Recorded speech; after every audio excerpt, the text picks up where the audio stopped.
하여 주옵소서. 이 땅에 기름진 소산으로 이 어려운 시대를 잘 살아 이 믿지 않는 세상에 칭송받는 그리스도인들이 다 되게 하여 주옵소서. 이 시간도 말씀의 자리로 나아가오니 성령께서 전하는 자나 듣는 자를 다스려 주시고 그 은혜를 베풀어 주시어서 잘 박힌 못과 같이 하나의 말씀이 새겨지고 또 우리의 심령에 자리 잡아 은혜 누리게 하여 주시옵소서. 들을 귀를 허락하셔서 믿음이 약한 자나 또 믿음이 깊은 자나 성령의 감동하심의 은혜로 그 말씀에 크신 은혜를 누리고 나아가게 해 주시기를 소원하옵고 예수님의 이름으로 기도드리옵나이다. 아멘. 성탄을 앞에 둔 주일입니다. 주님 앞에서 메리 크리스마스 옆에 성도들과 함께 인사하겠습니다. 메리 크리스마스. 우리 주님이 우리를 위해서 오셨습니다. 우리 김숙경 집사님 양손을 벌려서 축복하셨어요.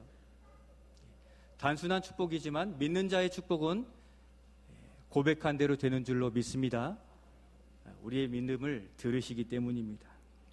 이번 주에도 저 멀리 바다 건너서 기쁜 감사의 소식이 전해져 왔습니다. 우리가 보낸 선교사 성탄 선물을 잘 받았다는 연락인데요. 인도네시아 박재성 선교사님 그리고 튀르키예 김성경 선교사님 가정입니다. 사진을 한번 보여주시면 얼마나 좋으셨는지 소파에 손님처럼 모셔두고서 이렇게 사진을 찍어 보내셨는데 한국의 맛이 너무 그립다고들 하시는데 너무 감사하고 또 우리 제일교회 성도들의 따뜻한 사랑에 힘이 되고 감사합니다라고 전해 오셨습니다. 여러분, 이 선교사님들이 그 선물을 열면서 얼마나 기대가 되고 즐거웠겠습니까? 여러분은 선물을 받았을 때 또 내가 받고 싶은 그 선물을 받았을 때 어떻게 개봉하는 스타일입니까? 어떤 분들은 그 포장지를 그냥 바로 쭉 찢는 분도 봤는데 참 재미없죠. 이 선물을 준비하고 포장하여 마치 여기에 우리 주일학교 친구들을 위해서 추리 앞에 쌓아둔, 울타리 때문에 잘 안 보이지만 쌓아두신 이 선물을 포장하면서 우리 아이들이 기뻐할 모습을 얼마나 기다렸겠습니까? 성탄 예배 후에 우리 주일학교 친구들에게 드립니다.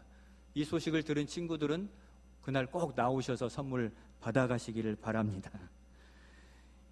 누군가를 위해서 그 선물을 정성껏 포장하고 드렸을 때 받는 사람도 그 마음을 같이 받게 되는 것 같습니다.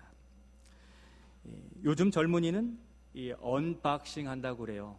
그래서 어떠한 물건, 내가 애장하는 그러한 물건들을 사게 되면 개봉하는 것을 아주 의미 있게 한다고 합니다. 언박싱이라는 말은 뜯다, 개봉하다, 박스를 열다라는 뜻입니다. 가장 좋아하는 또는 내가 원했던 선물을 받으면 이 선물만 준비하는 게 아니라 옆에 이 카메라를 대고 여는 모든 것들을 찍는다고 해요. 그래서 포장지 하나 열고 박스 열고 그 안에 있는 매듭도 풀고 그렇게 해서 그것을 다시 SNS에 올려서 자신의 플렉스로 삼아서 그렇게 자기의 즐거움을 가지게 된다고 합니다. 그렇듯 우리는 우리가 받은 선물을 확인하고 이 시간 언박싱 해주시는 성탄의 선물을 개봉해 주시는 하나님의 말씀에 주목해 볼 필요가 있습니다. 간략히 우리가 받은 선물인 믿음을 요약해 본다면 여러분들이 믿으신다면 아멘해 주시길 바랍니다. 예수님이 사람의 몸을 입고 이 땅에 오신 줄로 믿습니다. 예수님이 처녀인 동정녀 마리아의 몸을 입어 이 땅에 아기로 태어나신 줄로 믿습니다. 그 주님은 우리의 죄를 위해 십자가에 달려 죽으시고 그러나 다시 살아나셔서 지금 하나님 보좌 우편에 그리고 바로 이 시간 우리와 함께 계신 줄로 믿습니다. 이것이 바로 우리의 믿음이에요. 도무지 믿을 수 없는 과학적으로 설명되지 않는 이 일들이 믿어지는 이 믿음이 얼마나 신기하고 놀라운 일입니까? 그래서 오늘 말씀에서 우리 하나님께서 우리 예수님이 이 땅에 오신 이 우리의 믿음을 개봉해주고 계시는 말씀의 장면입니다. 우리가 누리는 이 성탄의 기쁨은 그냥 한순간에 우연히 일어난 그러한 것이 아니라 거기에 성탄의 신비한 이적과 또 비밀, 하나님의 계획이 있음을 우리는 발견하게 되는 것입니다. 이 시간, 이 어려운 시대를 살아가는 우리에게 주시는 소망의 메시지를 통하여 성탄의 기쁨을 확인하고 소망을 얻을 수 있기를 소원합니다. 먼저 하나님께서 성탄의 박스를 열어주시는 비밀이 있는데 첫 번째 이것입니다. 우리 같이 한번 읽겠습니다. 시작. 마리아의 순종이 성탄을 준비하였습니다. 여러분, 성탄은 기적입니다. 우리 과학의 세계에서는 도무지 상상할 수 없는 기적입니다. 그런데 이 기적이 일어날 것을 미리 알았던 사람이 있는데 누구일까요? 마리아입니다. 오늘 본문 26절에 천사 가브리엘이 하나님의 보내심을 받아서 나사렛에 사는 이 마리아라는 한 처녀에게 찾아오셨습니다. 천사 가브리엘을 보내셨는데 천사 가브리엘은 무슨 일을 할까요? 성경에 하는 일들이 좀 기록되어 있는데 오늘 앞부분의 19절 말씀에 천사 가브리엘이 자신이 하는 일들 스스로 소개해주고 있습니다. 우리 19절 말씀을 같이 한번 읽겠습니다. 천사가 대답하여 이르되 나는 하나님 앞에 서 있는 가브리엘이라 이 좋은 소식을 너희에게 전하여 내게 말하라고 보내심을 받았노라. 아멘. 이 천사 가브리엘은 무슨 역할을 합니까? 좋은 소식을 전하는 일을 가브리엘이 하고 있습니다. 이 말씀은 세례 요한의 엄마였던 엘리사벳에게 했던 좋은 소식의 말이었습니다. 그런데 이 천사 가브리엘이 또 누구에게 찾아왔냐면 오늘 본문에 마리아에게도 찾아왔습니다. 그러니까 이 천사 가브리엘이 마리아에게 좋은 소식 전해주겠습니까? 나쁜 소식 전해주겠습니까? 좋은 소식을 전해주었는데 무슨 좋은 소식입니까? 우리 31절 말씀 이어 같이 읽겠습니다. 보라, 내가 잉태하여 아들을 낳으리니 그 이름을 예수라 하라. 아멘. 아이를 얻는, 잉태하고 임신하고 또 출산까지 했다는 것인데 그 이름을 또 예수라라고 하였습니다. 저도 저의 자녀를 낳았을 때가 인생의 가장 큰 행복의 한 순간이 되었던 것 같습니다.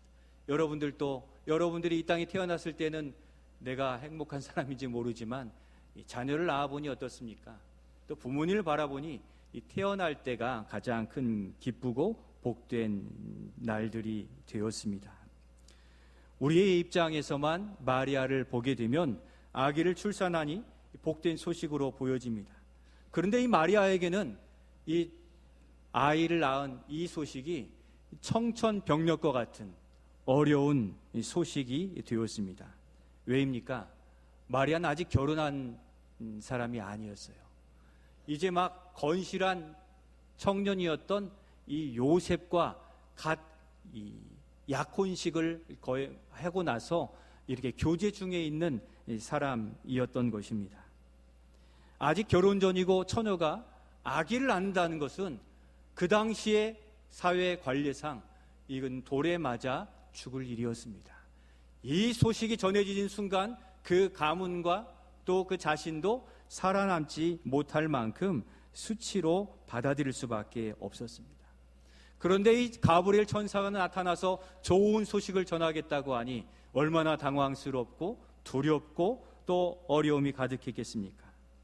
또한 아무리 생각해 보아도 마리아도 처녀의 몸으로 잉태한다고 하니 과학적으로도 설명이 안 되고 머리로도 이해되지 않는 일들이었기 때문에 당황하고 두려울 수밖에 없었습니다. 그래서 이 마리아는 천사 가브리엘에게 항변했습니다. 34절에 보니까 저는 남자를 가까이 하지 않았는데 어떻게 이런 일이 일어날 수 있습니까? 그랬더니 천사가 뭐라고 합니까? 하나님의 영이신 성령께서 그 능력으로 그렇게 행하실 것이라 라고 전했습니다. 그 말씀을 듣고도 마리아가 처음에 바로 그렇습니다 했겠습니까? 상황과 여건의 그 어려움 앞에 고민할 수밖에 없었습니다.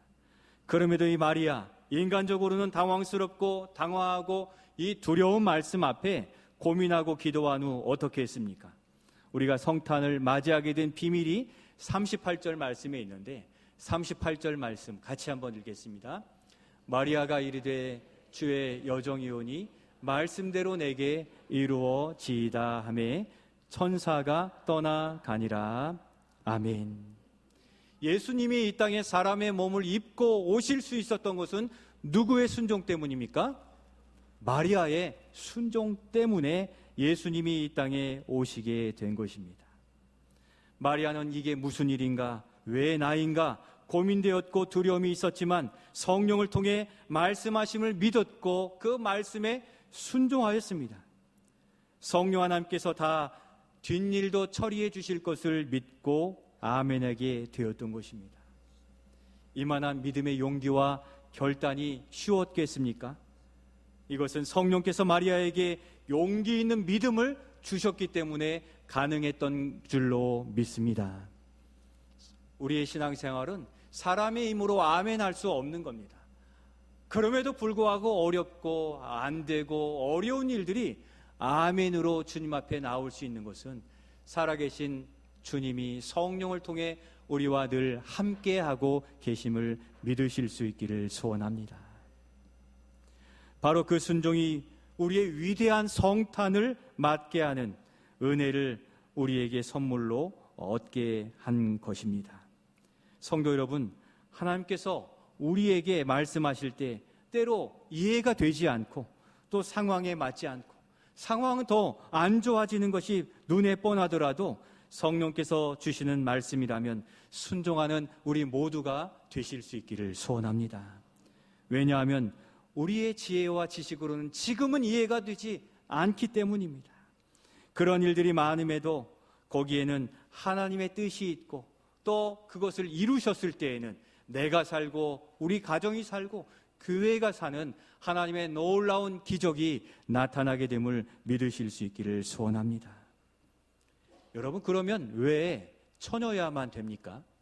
왜 마리아야만 됩니까? 이렇게 생각해 보셨습니까?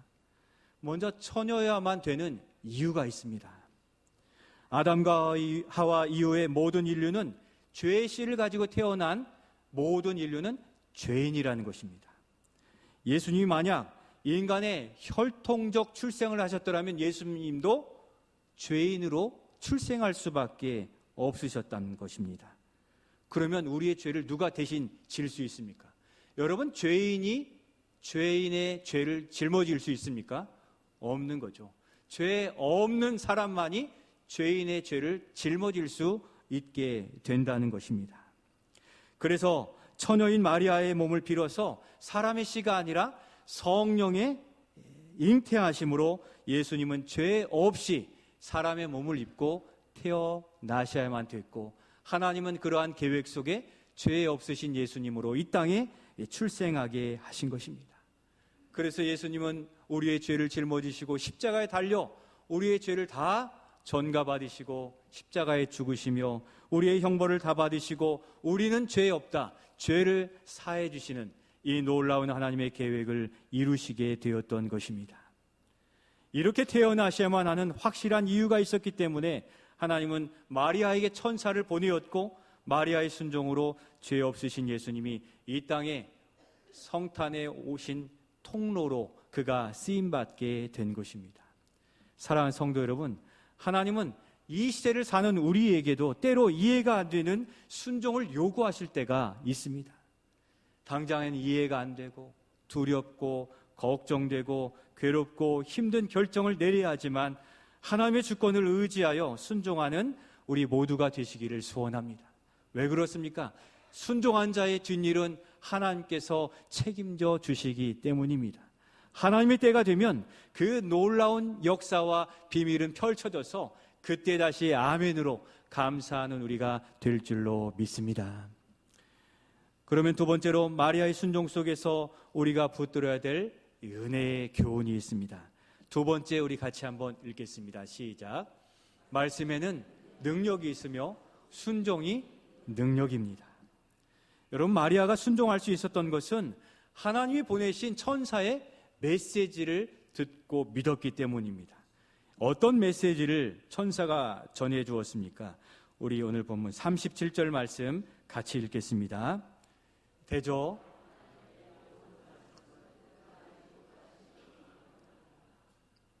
아멘. 마리아의 친족 엘리사벳이 나이가 많이 들어서 불임, 임신할 수 없는 그러한 몸의 상태가 되었습니다. 그런데 성령께서 나타나셔서 마리아와 같이 말씀하셨는데 여러분, 기적이 일어난 겁니다. 불임이었던 친족 엘리사벳이 임신 몇 개월이 된 것입니까? 6개월이 된 겁니다. 오늘 말씀 초반에 6개월 때 여섯째 달에라고 말씀하신 것은 바로 이 엘리사벳이 임신한 지 6달이 되었다는 것을 의미해 주고 있습니다. 이 천사가 전해준 하나님의 모든 말씀은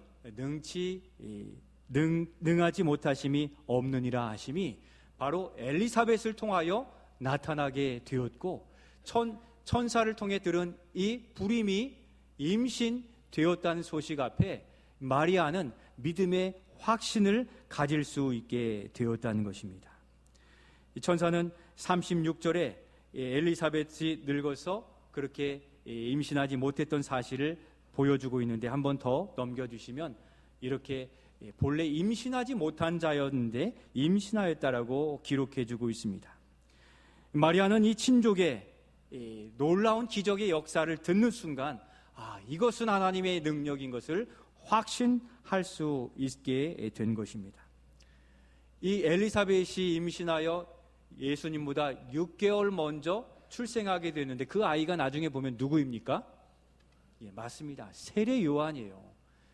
임신하지 못할 엄마에게서 하나님의 능력으로 임신하여 출생한 세례 요한, 예수님의 오심을 준비한 사람으로 쓰임받게 된 것입니다. 불임의 엘리사벳이 자녀를 낳음은 우연이 아니라 말씀의 능력이었습니다. 말씀의 능력이 있는 줄로 믿습니다. 오늘 성탄에 우리가 붙들 소망은 하나님의 모든 말씀에는 능력이 있음을 믿고 가슴에 새기는 우리 모두가 되시기를 소원합니다. 실제 우리 교회 안에도 그렇게 아이가 안 생겨서 온 교회가 기도하여서 출생한 우리 아이도 있다는 사실입니다. 하나님께서 생명을 주신 줄로 믿습니다. 지금도 우리 교회에 태의 문을 열어주시기를 기도하고 있는 몇 가정이 있습니다. 하나님께서 원하시면 생명을 허락해 주실 줄로 믿습니다. 우리도 함께 기도해 주시기를 바랍니다. 그와 같이 주의 말씀을 마음에 둔 마리아의 순종은 처녀의 몸에서 예수님이 태어나는 기적, 성탄을 이루게 하신 것입니다. 그래서 오늘을 사는 우리에게 말씀과 순종은 은혜의 능력이 되는 것입니다. 성령께서 마리아에게 용기 있는 믿음을 주셨기 때문에 가능한 일인데, 우리에게도 더 굳센 믿음을 허락해 주시기를 기도할 때마다 간구하실 수 있기를 소원합니다. 그리고 그 순종이 위대한 성탄을 맞이하게 하는 은혜를 우리에게 선물로 주신 것입니다. 성령께서 우리에게 믿음을 주심으로 우리가 이렇게 처녀 마리아가 잉태한 이 이해되지 않는 사실이 믿어지게 되었다는 것입니다. 처녀 마리아를 통해 우리 예수님이 태어나신 줄로 믿습니다. 그래야만 하는 이유는 우리가 조금 전에 살펴보았습니다. 성령이 우리에게 말씀하시면 순종으로 나아갈 때 우리는 기적을 경험할 수 있습니다. 하나님께서는 천사 가브리엘을 통하여 말씀하셨듯이 교회를 통하여, 또 지체를 통하여, 목회자들을 통하여, 또 이웃을 통하여 말씀하십니다. 참 어려운데 교회에서는 교회 봉사를 참 요구할 때가 참 많이 있어요. 아이도 어리고 또 직장은 바쁘고 몸은 안 좋은데, 물질은 부족한데, 그런데 놀랍게도 거기에 순종하여 우리의 믿음은 이렇게 자라있고 또 몸은 회복되었고, 왜 그렇게 힘든데 나를 따르라고 하셨는지 나중에야 깨닫게 된 분들이 우리가 아니겠습니까? 언젠가도 말씀드렸는데, 제가 부교육자로 이렇게 섬기고 있을 때 어느 집사님이 간이 안 좋아서 얼굴이 거의 갈색이 되어질 정도로 몸이 피곤하고 얼굴이 붓고 약도 한 움큼씩 늘 드시는 것을 보게 되었어요. 신방을 자주 가면서 기도하는 중에 이분에게 주시는 특별한 메시지를 마음에 두었어요. 커피도 좀 줄이시고요. 밖에만 계속 안에만 계시지 말고 밖으로 나와서 활동도 하시기를 바래요. 마음에 주시는 그 마음을 그대로 말씀 가운데 전했는데, 이분이 어느 날 화요일 날 하는 전도하는 전도 현장에 나오셨어요. 힘든 몸을 이끌고 나왔는데, 그때 부침개 전도를 하고 있는데, 이분이 부침개는 아주 잘 부치는, 굽는 분이셨어요. 그래서 거기에 하루, 이틀, 한 주, 두 주, 한 달, 두 달 행하면서 그의 몸에 활기를 찾고 그의 몸에 순환이 되었는지 그의 연약한 부분들이 많이 호전되어서 여러분, 그가 전도의 일꾼이 된 줄로 믿습니다. 하나님이 성령으로 우리에게 주시는 마음의 결단을 마음에 붙들고 실천에 나아가기 시작할 때 우리의 영혼도 살아나고 우리의 육신도 살아나게 하시는 것, 성령 하나님이 살아계신 주님의 능력을 말씀에 순종한 자에게 나타내 주실 때 나타내시는 줄로 믿습니다. 우리는 힘들고 알 수 없으나 주님의 부르심에 이유가 있는데 우리를 살리시기 위함임을 믿고 그렇게 순종의 모습으로 신앙생활을 만들어 가시기를 소원합니다. 이 시대의 마리아와 같은 순종을 나타내 보이심으로 하나님의 뜻을 이루어 가시는 우리 모두가 되시기를 예수님의 이름으로 축원드립니다. 마지막으로 성탄을 지킨 마리아처럼 이 시대에 우리는 그러면 어떻게 해야 되겠습니까? 세 번째, 우리 같이 한번 읽겠습니다. 세 번째 같이 읽겠습니다. 성탄의 복음을 지키는 자가 됩시다. 여러분, 성탄의 주인공은 누구이십니까? 이 땅에 오신 예수님이십니다. 예수님이 태어나시는 날 예수님은 사람들에게 환영받았을까요? 어떻게 성경은 말합니까? 성경은 그 상황을 문자 그대로 표현해주고 있는데 누가복음 2장 7절 말씀을 통해 살펴보겠습니다. 같이 한번 읽겠습니다. 첫 아들을 낳아 강보로 싸서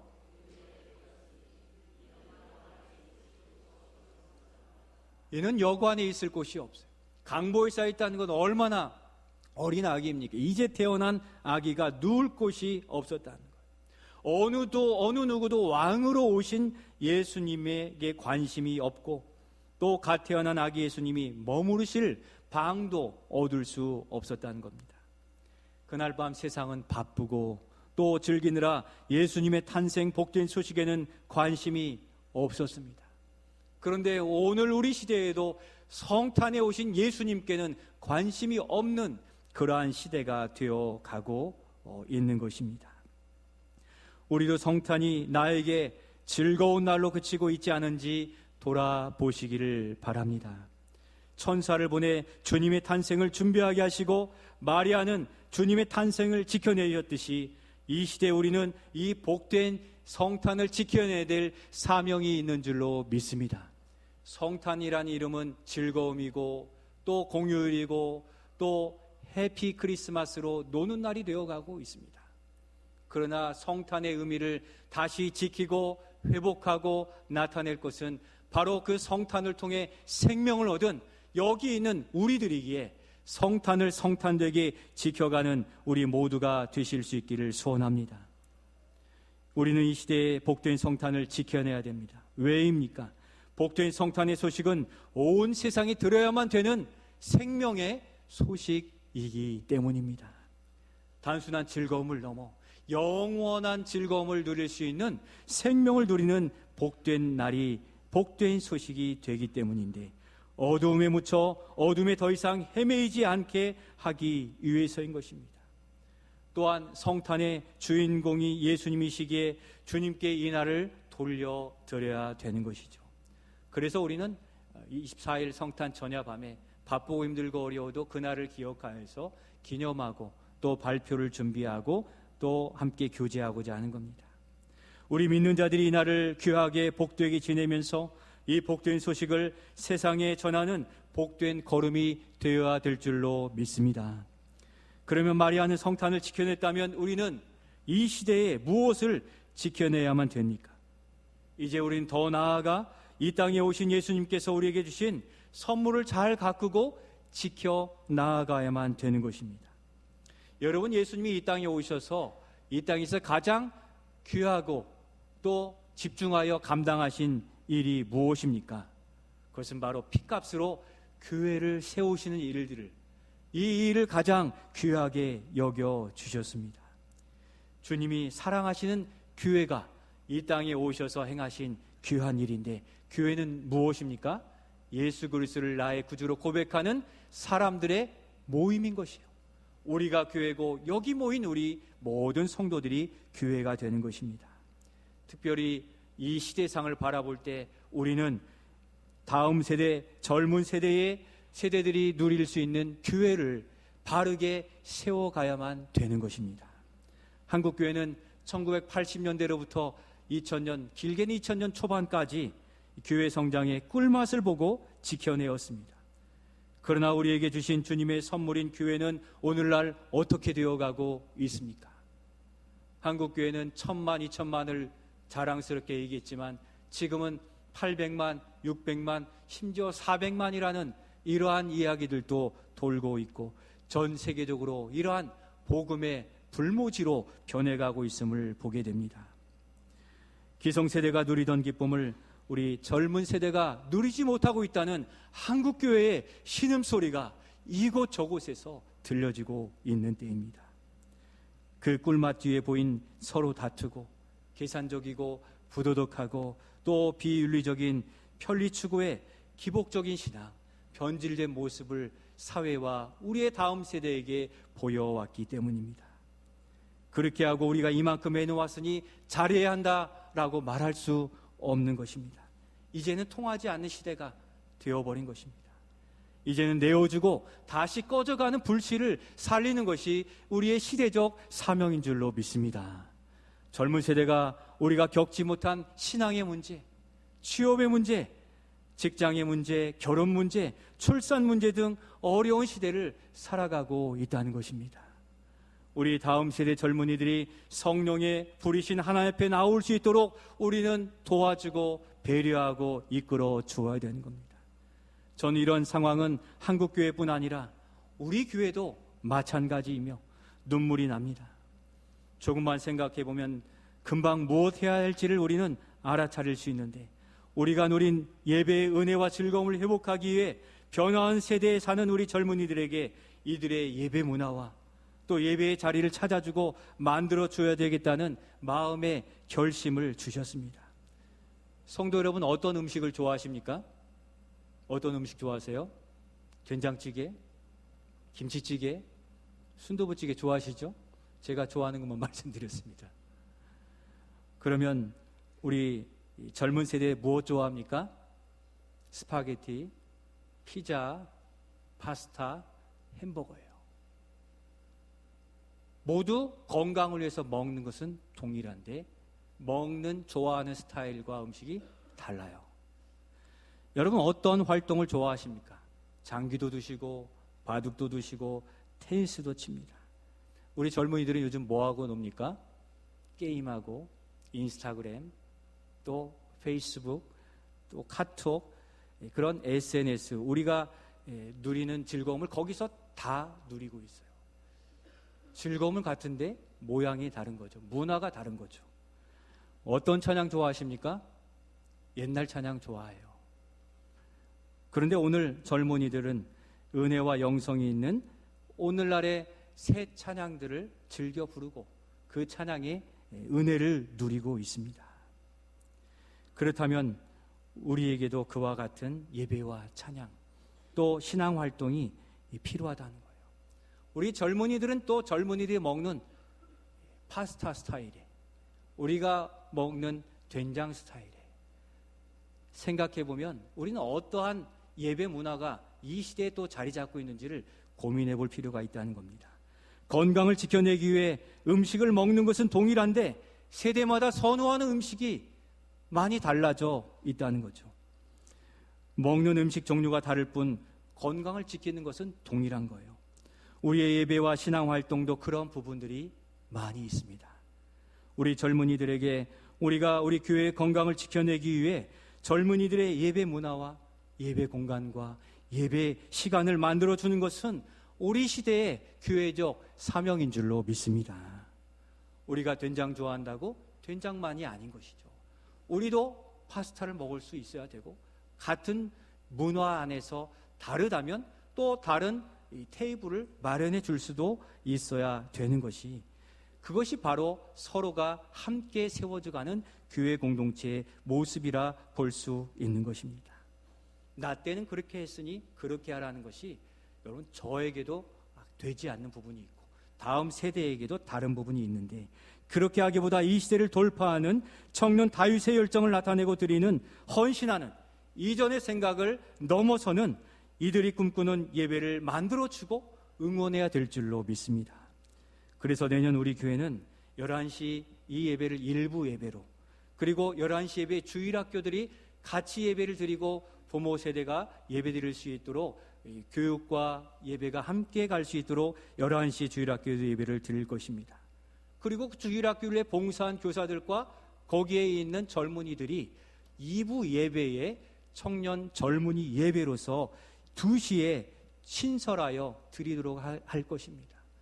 우리만 황금 시대가 아니라 청년 세대도 가장 귀한 예배 시간을 그들의 예배로 잡아 우리가 조금 불편하더라도 그들이 누리는 그 예배 문화와 또 예배 공간과 시간을 통하여 그들도 다윗과 같은 열정으로 하나님께 헌신하며 예배드리도록 도울 것입니다. 그래서 우리 주일 오후 예배는 그들의 예배가 끝난 뒤 4시 반으로 뒤로 조정하게 하려 계획하고 있습니다. 여러분, 어느 교회도 시도하지 않는 일이에요. 그런데 시도하고 도전하지 않으면 거기에서 보물을 발견해낼 수가 없는 겁니다.